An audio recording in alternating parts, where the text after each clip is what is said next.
তিনি বলেছেন এটা তার বৈধ স্ত্রী, এবং আমরা পরে জানতে পেরেছি।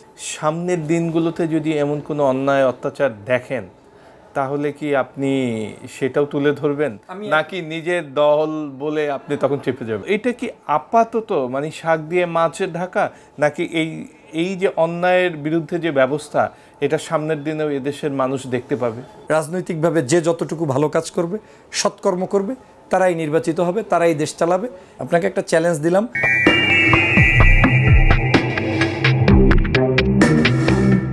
বিরোধী রাজনীতিবিদদের উপর যে নির্যাতন অত্যাচার হয়েছে, জেল জুলুমের ঘটনা ঘটেছে, এগুলো বহির্বিশ্বে তুলে ধরেছেন সেই অতিথি আজ আমাদের সামনে। আমরা জানবো তার সম্পর্কে এবং কেন, কি প্রেরণা, কি আদর্শ নিয়ে তিনি এই কাজগুলো করেছেন।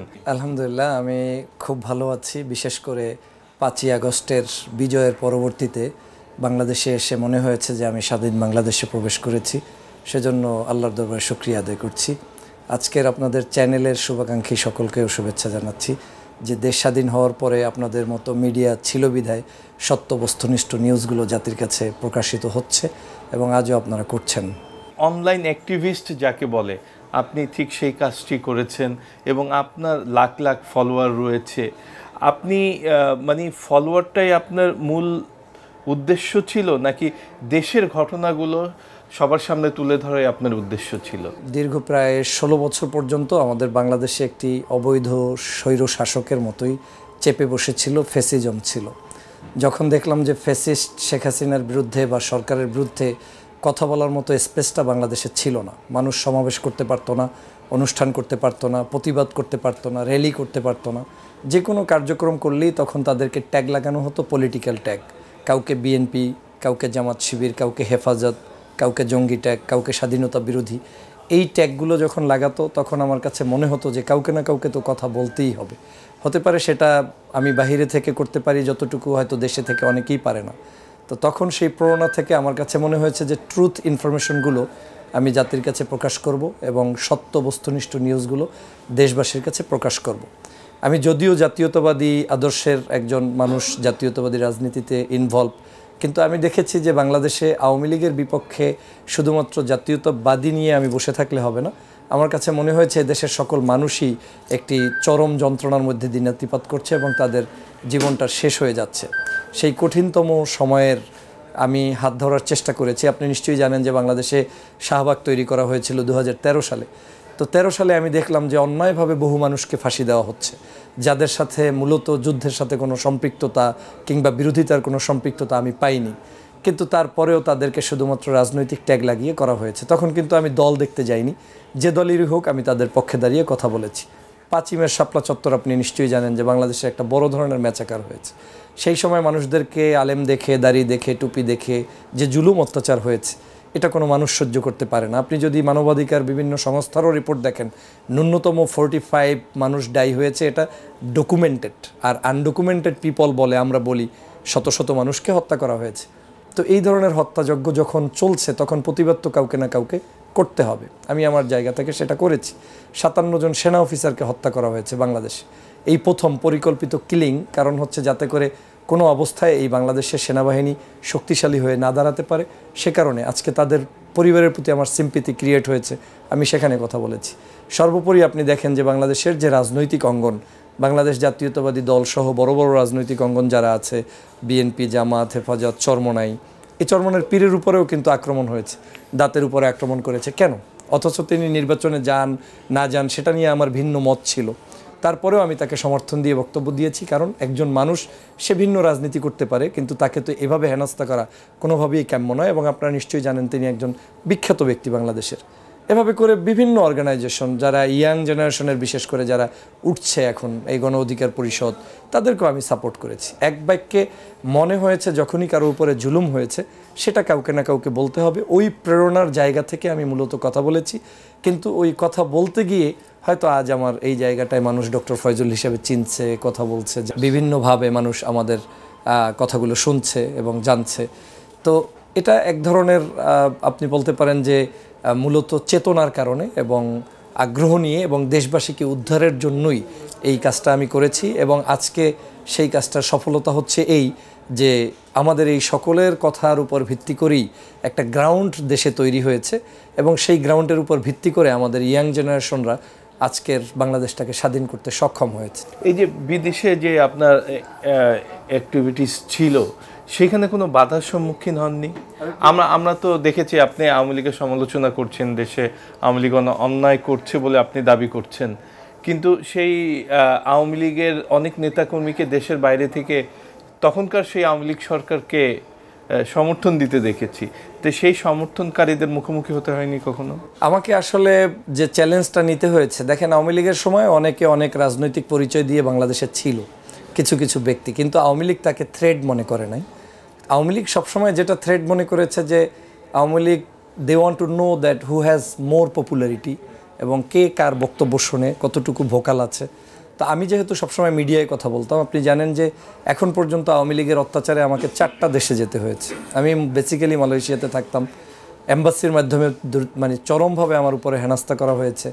আমরা পারিবারিকভাবে কোনো সাহায্য চাইতে গেলে পেতাম না, আমাকে কোনোভাবে থাকতে দিবে না, সেই দেশের পুলিশের কাছে ইনফর্ম করা হতো। সর্বশেষ আমি যেটা জেনেছি যে মালয়েশিয়াতে বাংলাদেশের পক্ষ থেকে এইখানের ফরেন এম্বাসি, ফরেন মিনিস্ট্রির পক্ষ থেকে স্পেশাল লেটার পাঠা হচ্ছে অনলি ফর মি, যে এই ছেলেকে বাংলাদেশ অ্যালাউ করে না, তাকে যে কোনোভাবে অ্যারেস্ট করতে হবে। তো ওই যে শেখ হাসিনার বক্তব্য তুলনা ধরেই বলি যে রাখে আল্লাহ মারেকে, আল্লাহ এখনও রেখেছে। সিঙ্গাপুরে আমি প্রায় 20 আওয়ার্স ব্লক ছিলাম, অলমোস্ট আমি এয়ারপোর্টের ভিতরে বন্দি ছিলাম। তাদেরকে জিজ্ঞেস করেছি, কোনো উত্তর দিতে পারেনি, বলছে তোমার গভর্নমেন্ট জানে, আমরা তোমাকে অ্যালাউ করতে পারবো না। কম্বোডিয়াতে গুম হতে চেয়েছিলাম, 3টে লোক আমাকে ফলো করতেছিল, সেখানেও আল্লাহ সামহাও আমাকে উদ্ধার করেছেন। সর্বশেষ তুরস্কে ছিলাম, তুরস্ক থেকে যখন দেশটা স্বাধীন হয় সেই অবস্থায় 5 তারিখ স্বাধীন হয়, আমি 9 তারিখে 8 তারিখে ফ্লাই করে 9 তারিখে স্বাধীন বাংলাদেশে প্রবেশ করি আগস্ট মাসে। দেশ স্বাধীন হয় মানে কেন এই শব্দটা? আসলে আমার কাছে এটা স্বাধীন হওয়া, স্বাধীনতার ব্যাখ্যা যার কাছে যেরকম। আমি কেন বারবার এই স্বাধীন শব্দটা উচ্চারণ করছি? স্বাধীনতা তো আমার কাছে আমার বক্তব্য, আমার আলোচনা, আমার চলাফেরা, আমার ব্যক্তি জীবন, সামাজিক জীবন, রাজনৈতিক জীবন, এটা তো আমি পরাধীনতার মধ্যে থাকতে চাই না। যখনই আমি এই জিনিসগুলোতে স্বাধীনতা ভোগ করব, দ্যাট নেম কল ফ্রিডম। তা আমার ফ্রিডমটা হয়েছে এই 5ই আগস্টের পরে, যখন রাজনৈতিক অঙ্গনে জীবনে প্রবেশ করেছি। 2018 সালে আমি জাতীয়তাবাদী দল থেকে নমিনেশন প্রত্যাশী ছিলাম ঝালকাঠি 1 আসনের। তারপর থেকে আমার স্পিরিটটা একটু ডাবল হয়, বৃদ্ধি পায়। কিন্তু পরবর্তীতে যখন দেখলাম যে না, এই দেশ নিয়ে কথা বলতে গেলে শুধু একটা দলই নয়, সমগ্র মানুষকে নিয়ে কথা বলা দরকার, সেটা আমি বলেছি। কিন্তু আমার কাছে স্বাধীনতা হরণ শুরু হয়ে গিয়েছে 18-র পর থেকে, এবং 18-র পর থেকে আমি চাইলেই সব কিছু করতে পারতাম না। যেমন আপনি বাংলাদেশে থেকে জার্নালিজম করেছেন, মানুষের কথা তুলে ধরেছেন, বিভিন্ন সময় অসময়ে আপনারা অনেক কিছুই করেছেন দেশের জন্য। আপনার চ্যানেল 24 বহুত কাজ করছে, আমি অ্যাপ্রিসিয়েট করি, হাইলি অ্যাপ্রিসিয়েট দ্যাট। আর জার্নালিজমদের সে অভিজ্ঞতা এবং কাজ করতে হবে, যে কোনো গভর্নমেন্ট আসুক তাদের মতো করে তাদেরকে এগিয়ে যেতে হবে, এটা আমি বিশ্বাস করি। কিন্তু আমার জায়গাটা ছিল, যেহেতু আমি পলিটিক্যাল আইডেন্টিটি বা আমি দেশের জন্য কথা বলতাম, যেটা আপনাকে একটু আগে উল্লেখ করলাম, সেই কারণে আমাকে সরকার কোনোভাবে কোনো স্পেস দিতে চায়নি। আমার আজকের আমি পিএইচডি করেছি 2019 সালে, পোস্ট ডক্টরাল ফেলো করেছি 2023-এ, কিন্তু আমি দেশের জন্য কন্ট্রিবিউট করার কোনো স্পেস আমি পাইনি। তা আমার উপরে তো এটা জুলুম হয়েছে যে আমি last 7 years I have graduated from International Islamic University Malaysia and even I have elected president international Islamic ইউনিভার্সিটির, আমি ছাত্র সংসদের, অথচ আমি বাংলাদেশের কোনো নেতৃত্বে কিংবা কাজে যুক্ত হওয়ার এই স্বাধীনতা মানে হৃদয় থেকে আমি কোনোভাবে সাহস পাচ্ছিলাম না। কারণ এদেশে আসার আগেই আমাকে 4টা দেশে ব্লক করা হয়। তো যারা আমাকে 4 দেশে ব্লক করবে, তারা কি আমাকে এয়ারপোর্টে জ্যান্ত রাখবে বা সুন্দরভাবে থাকতে দিবে? এই জায়গা থেকে আমার কাছে আজকে মনে হয়েছে যে আমি এখন স্বাধীন আছি, যেমন আমি আজকে। আচ্ছা, এখন স্বাধীন আছেন আপনি, তো যদি সরকার, একটা সরকারের পতনকে যদি স্বাধীনতা বলেন, তাহলে এই স্বাধীনতার ফল অনেকেই বলেন যে শুধু বিএনপি, জামাত বা অন্যান্য বিরোধী রাজনৈতিক দল যাদেরকে আওয়ামী লীগ কোথাও দাঁড়াতে দেয়নি, দেখলেই তাদের উপর হামলা হয়েছে, জেল জুলুমের ঘটনা ঘটেছে, কিন্তু সেই পরিবর্তন ছাড়া কি পরিবর্তন দেখতে পাচ্ছেন আপনার ভাষায় এই স্বাধীনতার পর? বহুত পরিবর্তন। আপনি দেখেন, বাংলাদেশ থেকে দীর্ঘদিন পর্যন্ত 16 বছর শত শত কোটি টাকা বিদেশে পাচার করে দেশটাকে ধ্বংস করার দ্বারপ্রান্তে নিয়ে গিয়েছে। ডক্টর মোহাম্মদ ইউনূস সাহেব আসার পরে এই বাংলাদেশের এই গভর্নমেন্টের সর্বশেষ তথ্য অনুযায়ী যদি আপনি দেখেন যে এই গভর্নমেন্টের সবচেয়ে বড় সফলতা হচ্ছে রেমিটেন্স। তারা এটাকে কিন্তু একদম বিট করে ফেলেছে, ভালো একটা জায়গায় চলে যাচ্ছে। ব্যাংকিং খাতগুলো ধ্বংস হয়ে গিয়েছিল, এখন ডে বাই ডে তারা ইমপ্রুভ করছে। Is not means they will recover everythings with one day. They need time. So আমার কাছে যেটা মনে হচ্ছে যে অর্থনৈতিক কাঠামো, স্বাধীনতার যে জায়গাটা আপনি বলছেন, মানুষের ব্যক্তি স্বাধীনতা, সামাজিক মূল্যবোধ, রাজনৈতিক মূল্যবোধ, এটা একটা রিকভারি হচ্ছে। এখন এটা একদিনে হবে, এটা একদিনে দেখার ভিজুয়াল জিনিসটা কখনো এটা অনুভব করতে হয়, এটা কখনোই সাডেনলি আপনার চোখের সামনে আসবে না। যেমন বাংলাদেশে এখন আমার কাছে যেটা মনে হচ্ছে যে এই যে 16 বছরের একটা অশান্তি ছিল, এই অশান্তি যাওয়ার পরে একটা ব্রেক ইভেন্টে আছে এখন। এই ব্রেক ইভেন্টটার মধ্য থেকে হয়তো ডে বাই ডে ইমপ্রুভ করতে হবে, তারা সেটা করছে। আমি আপনাকে যদি সহজে উদাহরণ দিয়ে বলি, যেমন আওয়ামী লীগই বলেছিল যে বাংলাদেশে যদি বিএনপি, জামাত কিংবা বিরোধী মতের কেউ আসে, এখনও কিন্তু আসে নাই কেউ, তারা এখনও নির্বাচন হয় নাই, ওয়েটিংয়ে আছে। তো আসলে নাকি 5-6 লাখ লোক মারা যাবে বা 10 লাখ লোকের মতো মারা যাবে, এটা কিন্তু আওয়ামী লীগের সিনিয়র নেতাদের বক্তব্য। আপনি দেখেন আওয়ামী লীগ পড়ে গেল, একটা মানুষকে অন্যায়ভাবে এদেশের আমার দৃষ্টিভঙ্গিতে মানে অ্যাজ ইউজুয়াল মানুষ মারা যায়, কেউ অ্যাক্সিডেন্টে মারা যায়, অসুস্থ হয়ে মারা যায়, দ্যাট ইজ ডিফারেন্ট কেস। কিন্তু কোনোভাবে কোনো রাজনৈতিক কিলিং এই দেশে এখনও কিন্তু যেটা আওয়ামী লীগ এক্সপেক্ট করেছে ওইটা হয় নাই। যেই মৃত্যুর ঘটনাগুলো আমরা দেখেছি গত কিছুদিনের মধ্যে, যেমন ঢাকা ইউনিভার্সিটিতে একটা অর্ধ পাগল মানুষকে খাইয়ে তাকে পিটিয়ে মারা হচ্ছে, বিভিন্ন জায়গায় সাবেক সরকার বা আপনাদের ভাষা সাবেক দোসর আওয়ামী লীগের কর্মী বলে পিটিয়ে মারার তো ঘটনা ঘটেছে, সেগুলো কিভাবে দেখবেন? ভাইয়া আপনি যদি একটু কম্পেয়ার করেন, বিষয়টা হচ্ছে যে আমি আবারও বলার চেষ্টা করছি যে বাংলাদেশ একদিনে সুফি সাধক হয়ে যাবে না, কিন্তু এই দেশের যদি আপনি লাস্ট 3 মান্থে দেখেন, একটা গুমের নজির দেখাতে পারবেন না যে গুম হয়েছে। একটা ওই অর্থে আপনার র্যাবের ক্রসফায়ার কিংবা সেনাবাহিনীর হাতে হত্যা, সরাসরি কিলিং, যেটা আপনার 5ই আগস্ট সকালবেলাও ওভারব্রিজ বা আপনার ফ্লাইওভার থেকেও গুলি করে মানুষকে মারা হয়েছে, সেটা কিন্তু এই 3 মাসে ওই রকম হয় নাই।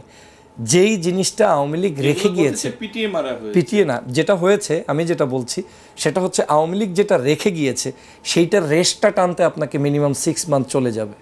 একটা মানুষের কালচারাল জিনিসটাকে আপনি চাইলেই ডেভেলপ করতে পারেন। 6 মান্থের কিন্তু 3 মাস হয়ে গেছে, তাহলে 3 মাস পর কি আমরা ভালো কিছু আশা করতে পারি? এখনো ভালো আছে। আমি বুঝাতে চাচ্ছি যে আপনি চাইলেই আপনার অফিসের সবাইকে একই এডুকেটেড করতে পারবেন না। একটা লোক how to use toilet they don't know, then you have to teach them how to be good with people, you have to train them.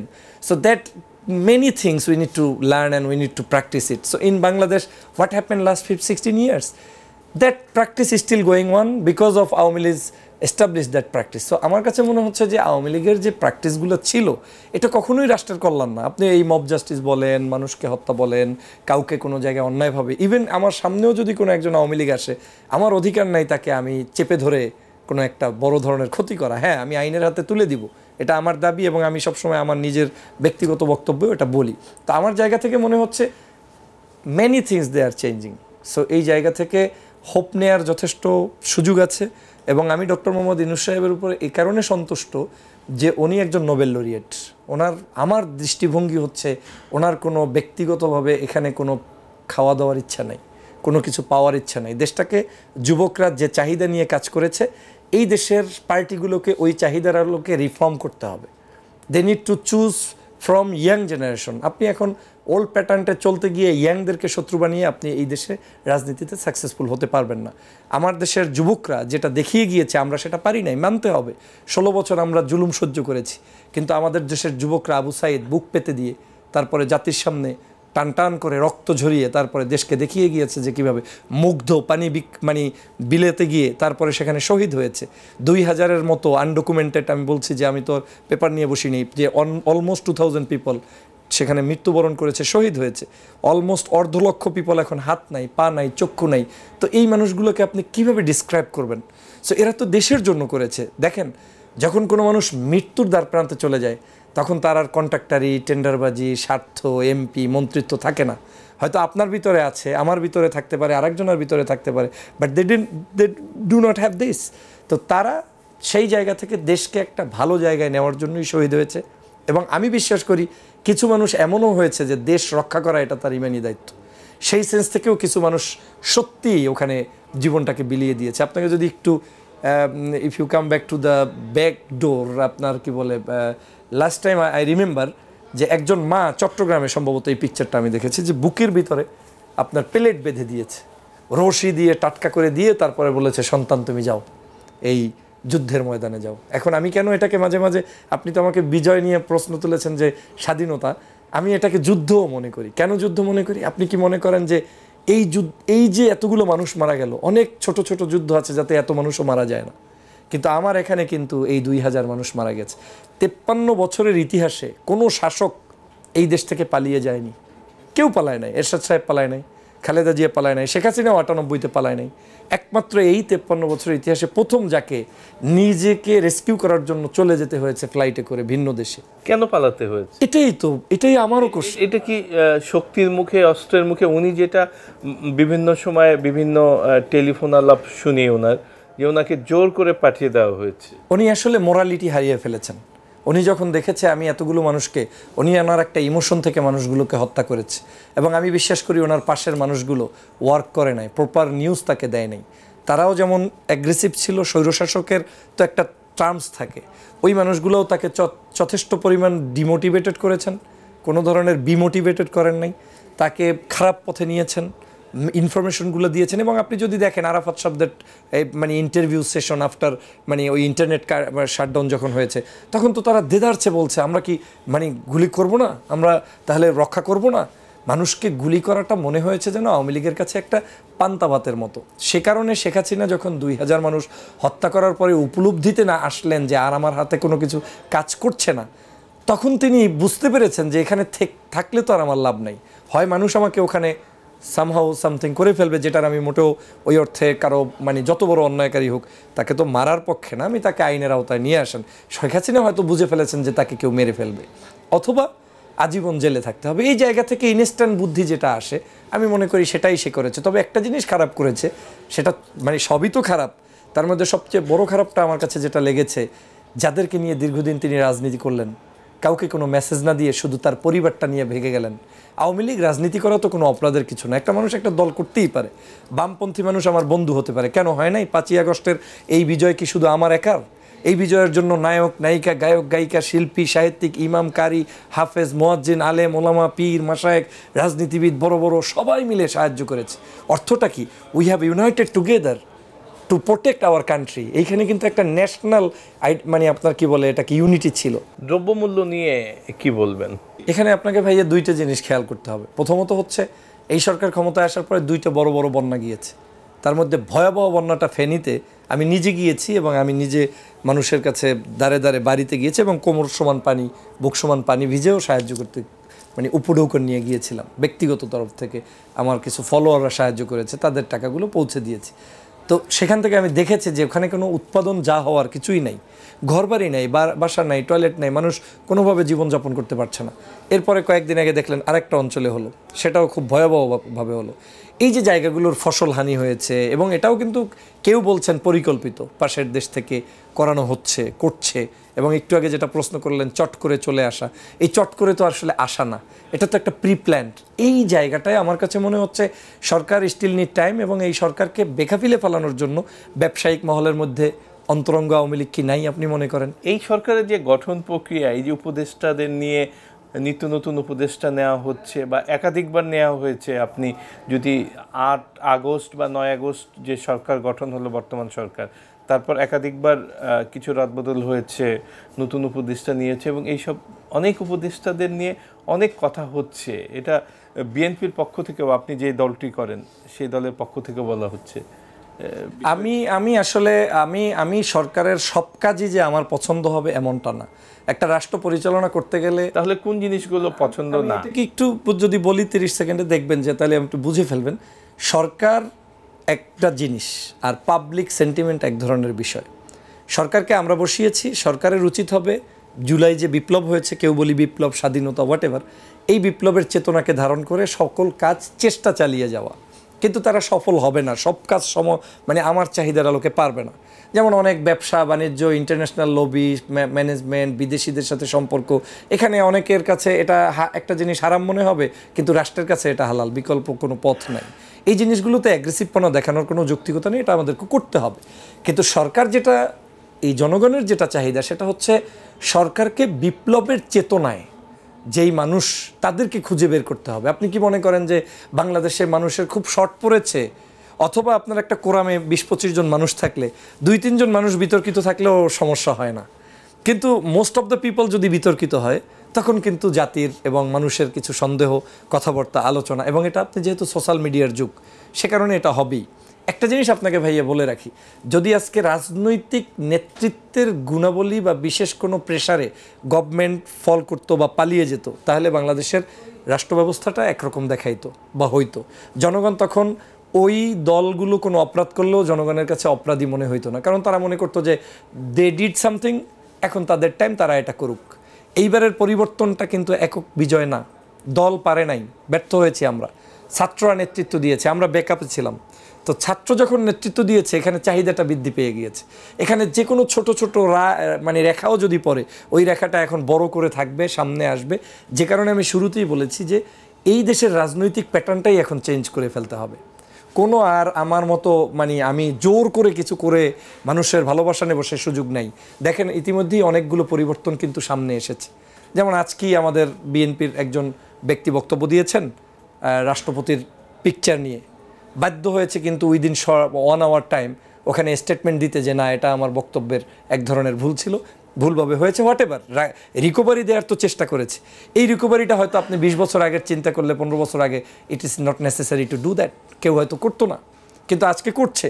আপনি দেখেন কোনো এক জায়গায় সন্ত্রাস কিংবা চাঁদাবাজ সামনে ধরা পড়ছে, বড় বড় পদের, সাথে সাথে তাদেরকে কিন্তু স্থগিত করার একটা নির্দেশনা, এবং এইটা কিন্তু বিজয়, এটাও কিন্তু এক ধরনের পজিটিভ জায়গা। আমরা সব যে নেগেটিভ বলি তা যেমন সত্য, কিন্তু পজিটিভগুলো তো আমাদেরকে অ্যাকসেপ্ট করতে হবে।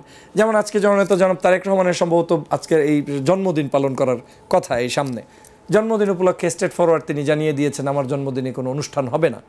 সমস্ত ঢাকা শহর থেকে ব্যানার, ফেস্টুন তুলে ফেলার জন্য, পোস্টার তুলে ফেলার জন্য নেতৃবৃন্দকে নির্দেশ দিয়েছেন। তো এটাকে তো নেগেটিভ দেখার কিছু নেই, এটা তো পজিটিভ তোর শুরু হচ্ছে। কিন্তু নেগেটিভের যে মূল সমস্যাটা সেটা হচ্ছে বাংলাদেশের জনগণ একটা থিমের উপরে চলতে চায়। যদি আপনাকে হৃদয় দিয়ে সে বিশ্বাস করে যে ফয়জুল ভাই সত্য কথা বলছে, তাইলে আমার কোনো সময় ছোটোখাটো ভুল ত্রুটি হলেও জনগণ রিকভার দিবে। কিন্তু জনগণ যদি বুঝে যে আমি চিটিংবাজি করছি, তাহলে জনগণের কাছে আমার গ্রহণযোগ্যতা আমি হারিয়ে ফেলবো, জনগণ এটা অ্যাকসেপ্ট করবে না। বাংলাদেশের এখন জনমানুষের দাবি হচ্ছে এই ফেসিবাদ যা করছে, মানে শেখ হাসিনার আমলে সেই 16 বছরের ফেসিবাদকে কোনোভাবে পুনর্বাসিত হতে দেওয়ার সুযোগ নেই। কিন্তু তার মানে কি ফেসিবাদের যারা করে নাই তারা রাজনীতি করবে না? অবশ্যই করবে। তাদের প্যাটার্নটা এখন চেঞ্জ করে নতুনত্বের জায়গায় নিয়ে আসতে হবে। এবং আমি তো মনে, তাহলে যেই উপদেষ্টাদের নিয়ে যে বিষয়টি জানার জন্য বললাম, যে অনেক উপদেষ্টাদের নিয়ে সমালোচনা হচ্ছে, আপনার কি মনে হয় যে এই সমালোচনাটা শুধু সমালোচনার জন্যই, নাকি এর পিছনে কোনো কারণ আছে? না, বোথ আছে। এটা একটা হচ্ছে কিছু সমালোচনা আমাদের দেশে আমি আজকের বক্তব্য দিলেও হবে, কালকে দিলেও হবে, এটা ন্যাচারাল, এবং এটাকে মেনে নিয়ে একজন ব্যক্তির রাজনীতি করা উচিত বলে আমি মনে করি। কারণ ইটস নট মানে আমি বলতে চাচ্ছি এই যে উপদেষ্টা যে নিয়োগ যাদের হয়েছে, হ্যাঁ, এই জায়গাটা হচ্ছে যে কিছু কিছু জায়গায় যথেষ্ট পরিমাণ আপত্তির জায়গা তুলেছে, এবং আমিও সেটার কোনো অবস্থায় পক্ষে না, এভাবে হওয়াটা উচিত হয়নি। আমাদের দেশে একটা সমস্যা আছে, সেটা হচ্ছে আপনাকে আত্মপ্রকাশ ঘটিয়ে সব কিছু আদায় করতে হবে। এটা কিন্তু খুব খারাপ জিনিস। বিদেশে অনেক জায়গায় দেখবেন যোগ্য মানুষগুলোকে ডেকে ডেকে পিক করে। আমাদের দেশে ফেসবুকে পোস্ট করতে হবে, ইউটিউবে বলতে হবে যে আমি উপদেষ্টা হতে চাই, আমি এমপি হতে চাই, আমি মন্ত্রী হতে চাই। আমার কাছে মনে হচ্ছে এই সরকারের কাছে যথেষ্ট পরিমাণ রিসোর্স আছে, বাট তারা অ্যাপ্লাই করে নাই। এই জুলাই বিপ্লবের সাথে সম্পৃক্ত বাংলাদেশে কি মানুষের অভাব আছে নাকি? আজকে 16টা বছর নির্যাতিত নিপীড়িত বাদ দেন, যদি একেবারে দল পেশা কাউকে নাও নেন, কিন্তু মধ্যমপন্থী ভালো মানুষের সংখ্যার কোনো অভাব নাই। কিন্তু আপনি যখন একজন নায়ককে চুজ করবেন, নায়িকাকে চুজ করবেন, একজন বিশিষ্ট ব্যক্তিকে চুজ করবেন, সমস্যার কিছু না, মানুষ হিসাবে প্রত্যেকেরই কম বেশি যোগ্যতা আছে। কিন্তু জুলাই বিপ্লবের চাহিদাটা কি, সেই চাহিদাটা আপনাকে ফুলফিল করতে হবে। এখন যে প্রবলেমটা হচ্ছে, যারা উপদেষ্টায় আছে এমন না যে এরা অযোগ্য, কিন্তু জনতার চাহিদার সাথে তার মিল নেই। জনতা চাচ্ছে যে আমার জুলাই বিপ্লবে ফ্রন্ট ডেস্কে থেকে কে কাজ করেছে, ব্যাকডোরে আপনিও কাজ করেছেন, আরও একজনে কাজ করেছে, কিন্তু জনতার তালিকায় ওই ফ্রন্টের পিপলকে নিয়ে আসতে চায় যে আমার ফার্স্ট কাতারে ছিল। তো আমার মনে হচ্ছে এই জায়গাগুলোতে কিছু সমন্বয়ের গ্যাপ আছে। কিন্তু এর মানে এই না আমার বক্তব্যগুলো আওয়ামী লীগের মতো হবে। তাহলে হবে কি, আওয়ামী লীগ যেটা চায় সেটাই বাস্তবায়ন হবে। দেখেন এখন তো গুজব চালাচ্ছে, যদিও আপনার এই প্রসঙ্গটা আমি একটু ফাঁকে বলে রাখি যে গত 2 দিন আগে আওয়ামী লীগের তো টেস্ট কেস হয়ে গেল। সারা বাংলাদেশে 3 মাস পর্যন্ত আওয়ামী লীগ মনে করলো যেন কোটি কোটি ভক্ত তার এখনও আছে। প্রমাণ হয়ে গেল যে তারা 30 লক্ষ লোককে ঢাকায় নিয়ে আসবে। ঢাকায় 0 পয়েন্টে আমি নিজে উপস্থিত ছিলাম বৈষম্য বিরোধী আন্দোলনের অনুষ্ঠানে। আমি কিন্তু আগের রাতে থেকে যেইভাবে হামলা হয়েছে বয়স্ক নারীদের উপর বিভিন্ন, এরপর কি মনে হয় সাধারণ কর্মীরা আসার সুযোগ ছিল? আমি তো বিএনপির প্রোগ্রামে কলার ভরে করে মানুষ আসতে দেখেছি, রিক্সায় চড়ে আসতে দেখেছি, আপনি ট্রেন বন্ধ করতে দেখেছি, আপনার বাস বন্ধ, রিক্সা বন্ধ, সব কিছু বন্ধ করার পরে কোটি কোটি কোটি কোটি মানুষ যেভাবে রাজপথে এসেছে, আপনি কিভাবে ভাইয়া এটাকে ডিসক্রাইব করবেন? আর আওয়ামী লীগের তো কিছুই হয়নি, আগের রাত থেকে তো কি কোথায় হয়েছে? 2-4টা যে সিনক্রিট হয়েছে, ইটস এ ভেরি সিম্পল। এবং বাংলাদেশি কালচারে যদিও আমি অ্যালাউ করি না, কিন্তু পূর্বের ইতিহাসের সাথে মিলালে পারবেন না। আজকের যদি ওই 0 পয়েন্টে বিএনপি জামাত হেফাজতের কোনো অনুষ্ঠান হতো, আওয়ামী লীগ সরকার ক্ষমতায়, তাহলে তো কারো মেরুদণ্ডের হাড্ডি আপনি খুঁজে পাইতেন না, এবং এমনকি মানুষকে মৃত্যুও হয়তো হতে পারতো।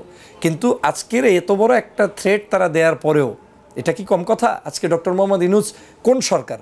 এই ডক্টর মোহাম্মদ ইউনূসের ব্যাকগ্রাউন্ড বাদ দেন, who is he, what, how many times he pray or not, whatever, this is different issue. আপনি এগুলো নিয়ে মানে তর্ক করলে বাংলাদেশের কোনো মানুষ নিয়ে আপনি চলতে পারবেন না। কিন্তু এই ডক্টর মোহাম্মদ ইউনূস তো আমার রক্তে ভেজা বাংলাদেশের সরকার, আমাকে টিকিয়ে রাখা। ইউনূস সরকার টিকে থাকলেই আমার গণতন্ত্রের পথে আগাতে পারবো। আজকে তাকে যদি কালকে পড়ে যায়, সবার আগে হাততালি দেবে আওয়ামী লীগ এবং এই পতিত স্বৈরাচার।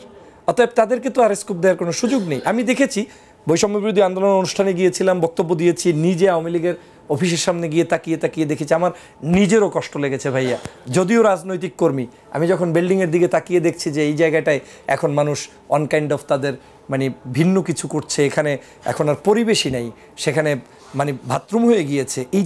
এটার কারণটা কি? জনগণের একটা মিক্সড ক্ষোভ। এতটা অত্যাচার তো আপনার করা উচিত ছিল না।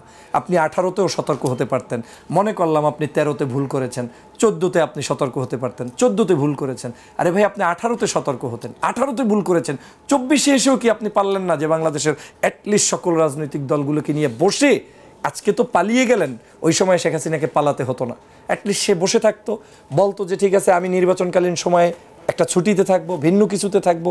কম্প্রোমাইজ তো ভাইয়ে করাই যায়, রাজনীতিতে শেষ কথা বলতে কিছু নেই। আজকে আমি বলছি, কালকে আমাকে দেশের প্রয়োজনে কথার পরিবর্তন করতে হবে, কারণ তখন দেশ সামনে, কথার চাইতে দেশের গুরুত্ব অনেক বেশি। তো রাষ্ট্র ব্যবস্থাকে আপনাকে আগায় নিতে হলে আওয়ামী লীগ যে ভুলগুলো করেছে, এইটা আমাদের জন্য একটা কিন্তু মাইলফলক হয়ে থাকলো, শিক্ষা হয়ে থাকলো। এবং আগামী দিনে যদি এই দেশের সেই শিক্ষাই যদি হয়ে থাকে, আমরা দেখেছি আপনি বিএনপি রাজনীতি করেন, এই 5 আগস্টের পর বিভিন্ন জায়গায় বিভিন্ন চাঁদাবাজি, অনিয়ম বা অত্যাচার, হামলার কারণে অনেক বিএনপি নেতাকর্মী সদস্যপদ স্থগিত করা হয়েছে, কাউকে বহিষ্কার করা হয়েছে। এটা অবশ্যই প্রশংসা কুড়িয়েছে বিভিন্ন মহলে। তো এটা কি আপাতত মানে শাক দিয়ে মাছের ঢাকা, নাকি এই যে অন্যায়ের বিরুদ্ধে যে ব্যবস্থা, এটা সামনের দিনেও এদেশের মানুষ দেখতে পাবে? না, শাক দিয়ে মাছ ঢাকলে আর আগামীতে কেউ রাজনীতি করতে পারবে না ভাইয়া। আপনাকে একটা চ্যালেঞ্জ দিলাম, কারণ উদাহরণ সৃষ্টি হয়ে আছে। Student know how to do it, how to achieve it and how to control it. তারা এই 3টে জিনিস এখন ভালো করে বুঝে ফেলেছে। সো আগামী দিনে there is no way. Political, এই জন্যই বারবার আমি বলছি যে পলিটিক্যাল সিস্টেমটাই চেঞ্জ করে ফেলতে হবে। আপনি দলের মধ্যে সন্ত্রাস রাখবেন, আগের সেই সন্ত্রাসী চেহারা দিয়ে। এখন মানুষ সন্ত্রাসীদের সালাম দেয় না, এখন রাস্তা দিয়ে হাঁটলে ভদ্রলোকটাকে মানুষ সালাম দেয়। এই যে জিনিসটা, তো এই জায়গাটায় বিএনপি যেটা করেছে ইমপ্রুভ করতে হবে। ইটস নট এনাফ, তারা চেষ্টা চালিয়ে যাচ্ছে। আপনি দেখেন কত বড় ত্যাগ তাদের। আমি যদি একটু সংক্ষেপে বলি, দেশনেত্রী বেগম খালেদা জিয়া অলমোস্ট ইনএক্টিভ, কারণ সে অসুস্থ, বাসার ভিতরে জেলের মধ্যে রাখা হয়েছে, স্বাস্থ্য ভালো না। তারপরেও তিনি ছাত্রদেরকে মানে কৃতজ্ঞতা জানিয়ে 4 মিনিটের একটা ভিডিও ক্লিপস এই স্বাধীনতার পরেই একটা সমাবেশে দিয়েছে, এবং ওই দিনই দিয়েছে। এবং ওদিনই কিন্তু তিনি একটা জায়গায় ছাত্রদল, বিএনপি কিংবা কোনো রাজনৈতিক সংগঠনের নাম উচ্চারণ করে নাই। তিনি স্ট্রেট ফরওয়ার্ড বলেছেন, যুবকরা, আমাদের ছেলেরা, ছাত্ররা দেশটাকে বিজয় করেছে, ওদের হাতকে শক্তিশালী করে দেশকে এগিয়ে নিতে হবে। তো এটা মেসেজ এই দলের পক্ষ থেকে। তারেক রহমান সাহেব দীর্ঘদিন পর্যন্ত দেশে আসতে পারেনি, বিদেশের ফোনেও এতটা কন্ট্রোলে রাখতে পেরেছে। এটা কিন্তু according to our country culture it's very wonderful job he has done it. তো ভবিষ্যতে আমার বিশ্বাস, যদি এই দলের তিনি দেশে আসেন, কিংবা এই দল না, শুধু সকল দলই যদি এই দেশকে এসে নেতৃত্ব দিয়ে এগিয়ে যান, দেশটা ভালো জায়গায় যাবে। আপনি দেখেন জামাত ভালো ইমপ্রুভ করছে না, সমগ্র বাংলাদেশের মানুষ জামাতের প্রশংসা করছে। ডাক্তার শফিকুর রহমান সাহেব যদিও মানে ভিন্ন দলের মানুষ, কিন্তু ভালো কাজ তো আমাকে স্বীকার করতে হবে। উনি যেভাবে হিন্দুর বাড়িতে গিয়ে সাহায্য করছে, এই যে শহীদদের বাড়িতে বাড়িতে 5 লাখ 10 লাখ টাকা দিচ্ছে, বাড়ি বানিয়ে দিচ্ছে, 2 লাখ টাকা দিচ্ছে, তো এটা তো ভালো কাজ। এই ভালো কাজগুলোর প্রশংসা করতে হবে। ইসলামী আন্দোলনের ছেলেরা যাচ্ছে, কাজ করছে, আলেম ওলামারা যাচ্ছে, এবং শুধু তারাই না, বিভিন্ন ধর্ম পেশার মানুষরা যাচ্ছে। আপনি কি মনে করেন এই সরকারের সবচেয়ে আরেকটা বড় সফলতা দেখেন, বাংলাদেশের ইতিহাসে এই বছরের পূজা অনুষ্ঠিত হয়েছে যেই পূজায় সবচাইতে বেশি পূজা মণ্ডপ ছিল, 55টা আরও অধিক পূজা ছিল, যেটা গত বছর বা প্রিভিয়াস ইয়ারে ছিল তার চাইতে বেশি। এরপরে আওয়ামী লীগ যে সকল মাঠ দখল করে পূজা করতে দিত না, সেই সকল মাঠেও পূজা অনুষ্ঠিত হয়েছে। সেনাবাহিনী ছিল। এত বড় একটা রাষ্ট্রের পরিবর্তন, যেখানে হাসিনা পালিয়ে গেছে, সেখানে মন্দিরগুলো আমাদের আলেমরা, হুজুররা, ইসলামপন্থীরা, স্কুল কলেজের ছেলেমেয়েরা পাহারা দিয়ে রেখেছে। এটা তো একটা বৈষম্যহীন বাংলাদেশের নমুনা, এবং হিন্দু মুসলিম আমরা একসাথে থাকতে চাই, তার একটা নমুনা। তো ডেভেলপ হচ্ছে, কিন্তু ভাবতে হবে আমাদের দেশীয় কিছু, আমাদের মানুষদেরও পরিবর্তন হতে হবে ভাইয়া। যদি আপনি মনে করেন সব পার্টি করে দিবে, ইটস নট, মানে এটা ডিপেন্ড করতে পারবে। বিগত দিনে এই অন্যায় অত্যাচারের বিরুদ্ধে আপনি যেভাবে সোচ্চার ছিলেন অনলাইনে, সামনের দিনগুলোতে যদি এমন কোনো অন্যায় অত্যাচার দেখেন, তাহলে কি আপনি সেটাও তুলে ধরবেন, নাকি নিজের দল বলে আপনি তখন চেপে যাবেন? আমি এখনো বলছি, আপনি দেখেন আজকে আপনার সাথে কথা বলছি, আমার পরিচয় আছে, বাট আমি কিন্তু ডিসক্রাইব করেছি অলমোস্ট অল পার্টিস ইনফরমেশন। এবং একই সাথে আজকে যখন আমি এই যে জুলাই বিপ্লবের চেতনা বিরোধী বক্তব্য যখন একজন দলের ব্যক্তিকে দেখেছি, আমি নিজে কিন্তু আমার ইউটিউব এবং ফেসবুকে বক্তব্য দিয়ে দিয়েছি অলরেডি, যে না, জুলাই বিপ্লবের চেতনা বিরোধী হওয়া যাবে না। তার মানে কি আমি শেখ মুজিবুর রহমান সাহেবের ছবি টানানোর পক্ষে বা বিপক্ষে না, আমি স্টেটমেন্টটা এভাবে দিয়েছি, এটাকে রাষ্ট্রীয় সিদ্ধান্তের আলোকে যখন আপনি নিয়ে আসবেন, তখন ওখানে কার কার থাকবে থাকবে না সেটা ভিন্ন জিনিস। কিন্তু এখন মানুষের চেতনাটা কি? মানুষের চেতনা আওয়ামী লীগের যেখানে মোরাল ভেঙেছে, তো সেখানে পিকচার তো নাথিং। তা আমি এই জনমতের বিপক্ষে গিয়ে আমি তো কথা বলতে গেলে জনশূন্য হয়ে যাব, এটা আমি মনে করি এক ধরনের, আমি কিন্তু প্রতিবাদ করছি। এখন এই প্রতিবাদটা আমার চেতনার জায়গা থেকে, এটা দলীয় সব প্রতিবাদী ভাইয়া দলের হতে হয় এমনটা না, আবার সব প্রতিবাদী ব্যক্তির হতে হয় সেটা না। কিছু কিছু প্রতিবাদ আছে ব্যক্তির চালিয়ে যেতে হয়। যদি দল উদার হয়, আধুনিক মনস্ক হয়, বিজ্ঞান মনস্ক হয়, বুদ্ধিভিত্তিক হয়, তাহলে ওই মানুষগুলোকে আরও বেশি সামনে এগিয়ে নিয়ে যায়। কারণ আপনার কথা দিয়ে যদি সবাইকে অ্যাকোমোডেট করা যায়, দ্যাট ইজ গুড পয়েন্ট। আমি আজকের বৈষম্য বিরোধী আন্দোলনের ভাইদের মঞ্চে বক্তব্য রেখেছি, আমার পার্টির আমি শিওর যে কোনো কেউ এখন পর্যন্ত সরাসরি গিয়ে তাদের মঞ্চে উঠতে পারে না, অথবা তারা অ্যালাউ করে নেয়। কিন্তু আমি গিয়েছি, আমাকে করেছে, কারণ তারা দেখেছে জুলাই বিপ্লবের রাতের বেলা আমি কেঁদে কেঁদে দেশবাসীকে উদ্বুদ্ধ করেছি যে আজকের রাতটা হচ্ছে একটা জাত, এই রাতে যদি আপনারা মিস করেন তাহলে আপনার জীবনের জন্য বড় ক্ষতি হয়ে যাবে। তো এই জায়গাটায় আমার বিশ্বাস, যতক্ষণ শ্বাস আছে, শক্তি আছে, এবং আমার একটা বিশ্বাসের জায়গা আছে, আমি অন্তত এই বাংলাদেশকে কোনো শকুনদের হাতে কিংবা দুষ্ট লোকের হাতে, সে আমার দলের হোক ভিন্ন দলের হোক, যেতে দিব না। কারণ আমি এই জুলাই বিপ্লবের একজন কর্মী, একজন সহযোদ্ধা, এবং আমি শহীদদের ত্যাগ বুঝি, এবং আমি একজন আধুনিক মনস্ক মানুষ, এবং আমি চিন্তা করি এই বাংলাদেশটা Europe, England, Canada, Australia, Singapore, আধুনিক যত রাষ্ট্র আছে, সকল রাষ্ট্র যেভাবে এগিয়ে যাচ্ছে, আমাকেও সেভাবে যেতে হবে। যার মদ খাওয়ার দরকার খাবে, যার নামাজ পড়ার দরকার পড়বে, যার ইসলাম নিয়ে কাজ করার করবে, যার হিন্দু নিয়ে কাজ করার করবে। এই দেশটা তো সবার। এখন আমরা এমন একটা প্যাচের মধ্যে দেশটাকে ফেলে দিয়েছি যে দেশটা যেন কারুরই না, আবার সবার। এরকম ফাইটিংয়ের মধ্যে যাওয়া যাবে না। আমি বিদেশে দেখেছি যে respect others people not by through your dress up, not by through your beard, not by through your cap, respect by through humanity. So বাংলাদেশে আমি আগামী দিনের গুড হিউম্যানিটি, এই হিউম্যানিটি প্রতিষ্ঠার জন্য যা করা দরকার আমি করে যাব, এবং সত্যের পক্ষে লড়াই করে যাব। যদি একটু সংক্ষেপে বলি, এই যে মামুনুল সাহেব যখন আক্রান্ত হলেন, তাকে গ্রেপ্তার করা হলো। ধরে নেন কোনো একজন ব্যক্তি অপরাধও যদি হয়, মানে যদিও তিনি করেন নাই, তিনি বলেছেন এটা তার বৈধ স্ত্রী, এবং আমরা পরে জানতে পেরেছি, কিন্তু মামুনুল সাহেবের ক্ষেত্রে জামিন হলো না, 43টার অধিক মামলা হলো, এবং প্রত্যেকটায় তাকে জেল খাটানো হলো। অ্যাট দ্য সেম টাইম কিন্তু বাংলাদেশে বহু মানুষ, অবৈধ বিবাহ, অবৈধ বাচ্চা নাই বাংলাদেশে, তারা তো জামিন পায়, তারা তো চলে যায়। এটাই আমার ফাইট। দাড়ির কারণে যাতে কোনো বিচারের, মানে সে কোনো ধরনের বৈষম্যের শিকার না হয়, আবার কোনো একটি ব্যক্তি দাড়ি নাই, টুপি নাই, সে কারণেও বৈষম্যের শিকার না হয়। Both will be same according to our law, and that we need to respect. And আমরা ওই রকম জায়গায় যদি যেতে পারি, তাহলে দেখবেন এক টেবিলে ভাই আওয়ামী লীগও বসতে পারবে, বিএনপিও বসতে পারবে, জামাতও বসতে পারবে, হেফাজতও বসতে পারবে। কিন্তু আমরা বিগত দিনে কি দেখেছি? বিগত দিনে দেখেছি আমরা স্বাধীনতার ইতিহাসটাকে বিক্রি করে ফেলেছি। আজকে শহীদ রাষ্ট্রপতি জিয়াউর রহমানের প্রশংসা করছে কে? হাসান মাহমুদ। তারেক রহমানের প্রশংসা করছে, খালেদা জিয়ার করছে। 16 বছর কোথায় ছিল আপনার এই গল্প? 16 বছর আগে তো আপনি তাকে মানে বীর উত্তমটাই মানতে চান নাই। জিয়াউর রহমানের বীর উত্তমশিপ কাটার জন্য শেখ হাসিনা পর্যন্ত সংসদে বক্তব্য দিয়েছে। তো এই যে বৈষম্যটা শুরু হয়েছে, আপনি যদি একটু দেখেন 2001 থেকে 4-6 পর্যন্ত যে খালেদা জিয়ার সরকার ছিল, আমার এখনও মনে আছে জাদুঘরের মধ্যে শেখ মুজিবুর রহমান সাহেবের ছবি, জিয়াউর রহমানের ছবি টাঙ্গিয়েছে, এবং প্রথম ছবিটাই তার ছিল। বৈষম্য তখন ছিল না। তারা চেষ্টা করেছে, মানে একেবারেই যে আমি আপনার মতো সব করে দিব তা না, কিন্তু আপনি এসে কি করলেন, সব আপনার করলেন, আমার এই দেশের মানুষগুলোকে ভুলে দিলেন। এই কাজ আগামীতেও যদি কেউ করে যে আমি শুধু জিয়ার কাজই করব, স্বাধীন বাংলাদেশের আর কাউকে স্বীকৃতি দেব না, যেমন বৈষম্য বিরোধী আন্দোলনে যারা শহীদ হয়েছে তাদেরকে রিকগনাইজ করব না, নেতৃত্ব যারা দিচ্ছে তাদেরকে মনে রাখবো না, এরকম হলে আমাকেও মানুষ গালি দিবে এবং আমাদের থেকেও মানুষ দূরে চলে যাবে। আমি ভাইয়া বাংলাদেশের সকল যুবক, তরুণ, হিন্দু, মুসলিম, বৌদ্ধ, খ্রিস্টান সকল রাজনীতিবিদদের কাছে অনুরোধ করব, আসুন বারবার ওই 1-11, 5ই আগস্ট এগুলো আর ভালো লাগে না। আর যেন মানুষের জীবন নষ্ট না হয়, এদেশের যাতে যে জীবন হারায় সেও আমার লোক, যে পুলিশ মারা যায় সেও আমার লোক, এই দেশেরই নাগরিক। আজকে একটা মানুষ কর্মক্ষম ছিল, তার পরিবারটা কিন্তু ধ্বংস হয়ে যাচ্ছে। তো বাংলাদেশটাকে যদি সেই জায়গায় নিয়ে আসতে হয়, আমাদের মধ্যে প্রচুর পজিটিভ মেন্টালিটি গ্রো করতে হবে এবং হৃদয়টাকে প্রশস্ত করতে হবে এবং এটা পাহাড় সম করতে হবে, সমুদ্র সম করতে হবে। কারণ রাজনীতিটা যদি সংকীর্ণ থাকে, সংকীর্ণ মানুষরা পৃথিবীতে জয়যুক্ত হতে পারে না। আমি বিশ্বাস করি আগামীর বাংলাদেশ বৈষম্যহীন বাংলাদেশ হবে এবং আগামীর বাংলাদেশ রাজনৈতিকভাবে যে যতটুকু ভালো কাজ করবে, সৎকর্ম করবে, তারাই নির্বাচিত হবে, তারাই দেশ চালাবে এবং তাদেরকে নিয়েই আমরা আগামীর সুন্দর বাংলাদেশ গঠন করব।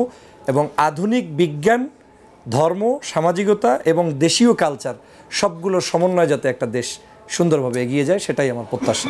সত্যিকার অর্থেই যেন বৈষম্যহীন একটি বাংলাদেশ হয়, যে কথাটি আমাদের আজকের অতিথি বলছিলেন। এ দেশটা সবার। সম্প্রতি আদালতের কাঠগড়ায় এক নেতা বলেছেন, ক্ষমতা আসে ক্ষমতা যায়, রাজনীতি আসে রাজনীতি যায়। এটা যেন সবাই মনে রাখে। হ্যাঁ, এটা যেন সবাই মনে রাখে। সেটা কিন্তু ক্ষমতায় থাকাকালীনই যেন মনে রাখে, ক্ষমতাহীন হয়ে যাওয়ার পর যেন মনে না করে, তাহলে কোনো লাভ হবে না। ধন্যবাদ সবাইকে।